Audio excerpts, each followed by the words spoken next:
Bihar elections ఇది ఎన్డీఏకి కంటి మీద కునుకు లేకుండా చేసేటువంటి ఎలక్షన్స్. ఎన్డీఏ ఎలియన్స్లో నితీష్ కుమార్ మళ్ళీ తిరిగి రాజ్యాధికారాన్ని చేపడతాడా, తేజస్వి యాదవ్ అధికారంలోకి వస్తాడా అన్న ప్రశ్నలు పక్కన పెట్టినట్లయితే, మోడీ గారు ప్రధానమంత్రిగా కొనసాగడానికి ముందుకు రానున్న రోజుల్లో జరగబోయేటువంటి పరిణామాలకు బీహార్ ఫలితాలు దిక్చూసి కాబోతున్నాయి. కాబట్టి బీహార్ ఫలితాలు నితీష్ కుమారు, తేజస్వి యాదవ్ ఏ విధంగా ఉన్నప్పటికీ కూడా బీజేపీ వర్గాల్లో, ఎన్డీఏ మిత్రపక్షాల్లో అది ప్రశ్నార్థకంగా మారుతున్నది. గ్రౌండ్ రిపోర్టుకు పోయినట్లయితే ఏ ఎలక్షన్ సర్వేస్ కానీ ఏ పక్షాన్ని కూడా ఖచ్చితమైనటువంటి రిపోర్టుని ఇవ్వలేకపోతున్నాయి. కారణం ఏంటంటే, ప్రజల్లో చాలా వరకు కూడా డిసైడ్ అయినటువంటి ఫ్యాక్టర్ డిసైడ్ అయిపోయింది, అన్డిసైడెడ్ ఫ్యాక్టర్ ఎక్కువగా ఉన్నది. కాంగ్రెస్ కేవలం ముస్లిం ఓట్ బ్యాంక్ మీద ఆధారపడి ముందుకు పోతుంది. తేజస్వి యాదవ్ కేవలము యాదవ్ వర్గంపై పూర్తిగా భరోసా పెట్టుకొని ముందుకు పోతున్నాడు. బీహార్ ఎలక్షన్స్ కనుక తట్టి చూసినట్లయితే ఎవరికైనా గ్యారంటీగా గెలిచేటువంటి సీట్లు ఉన్నాయంటే అది తేజస్వి యాదవ్కు తప్ప మరి ఏ పార్టీకి లేవు అనేటువంటి విషయాన్ని చెప్పక తప్పదు. కాకపోతే ప్రయత్నాల మట్టుకు అన్ని పార్టీల వాళ్ళు చేస్తున్నారు. ప్రజల నాడి పట్టుకోవడం చాలా కష్టంగా ఉన్నది. అంతేకాదు, యువత మరీ ముఖ్యంగా అన్డిసైడింగ్ ఫ్యాక్టర్గా తయారైంది.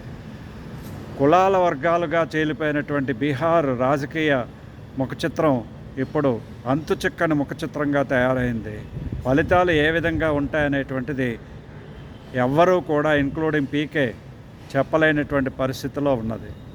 అయితే ఇక్కడ ఒక విషయాన్ని గమనించినట్లయితే, కాంగ్రెస్ దాని మిత్రపక్షాలు తేజస్వి యాదవ్ వీఐపీని దగ్గర చేర్చుకోవడము ఆ పార్టీకి చాలా వరకు కూడా కలిసి వచ్చేటువంటి అంశంగా కనిపిస్తున్నది. అయితే ఎన్డీఏలో ఉండేటువంటి నితీష్ కానీ, పాస్వాన్ కానీ, బీజేపీ కానీ వాళ్ళు అంతర్గతంగా ఎంతవరకు సహకరించుకుంటారనేటువంటి విషయం మీద బీహార్ ఫలితాలు ఆధారపడతాయి. ఏది ఏమైనప్పటికీ కూడా Visakha citizens forum, AP citizens forum, Telangana citizens forum సంయుక్తంగా నిర్వహించినటువంటి బీహార్ ఎన్నికల ముఖచిత్రాన్ని కనుక చూసినట్లయితే కొద్దో గొప్ప మోడీ గారి ప్రభావం బీహార్ ఎన్నికలపై ఉన్నట్టుగా అనిపిస్తూ ఉన్నది. జంగిల్ రాజ్ రాకుండా బీహార్ ప్రజలు జాగ్రత్త పడతారు అనేటువంటి విషయం గుర్తుకు వస్తున్నది.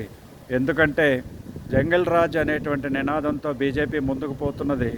అది చాలామందిలో నాటుకున్నట్టుగా అనిపిస్తున్నది. అయితే కులం బేస్ చేసుకొని ఓటేసే వాళ్ళు ఎలాగో మారరు.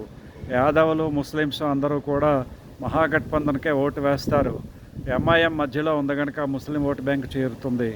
మిగతా ఓటు బ్యాంక్ ఏ విధంగా ఉంటుంది అనేటువంటిది సుపరిపాలన కోసం ఎదురు చూస్తున్నటువంటి ప్రజలు తప్పనిసరిగా ఎన్డీఏని గెలిపిస్తారు అనేటువంటి ఆశ సిగురిస్తూ ఉన్నది. ఎన్నికల దగ్గర పడుతున్నటువంటి ఈ సమయంలో ఎవరు గెలిచినప్పటికీ కూడా చాలా తక్కువ మెజారిటీతో టగ్ ఆఫ్ వార్గా బీహార్ ఎన్నికలు రన్ అవుతున్నాయనేటువంటి విషయాన్ని ఈ సందర్భంగా చెప్పక తప్పదు. ఎవరికీ కూడా ఎన్నిక అనేటువంటిది నల్లేరు మీద నడక కాదు. తప్పనిసరిగా అతి కష్టం మీద ఆ యొక్క కూటమి బయటపడాల్సినటువంటి పరిస్థితి ఉన్నది. కొంచెం ఎడ్జ్లో ఎన్డీఏ ఉన్నది అని ఈ సందర్భంగా సిటిజన్స్ ఫామ్ తెలియజేస్తున్నాం. జై హింద్, జై భారత్.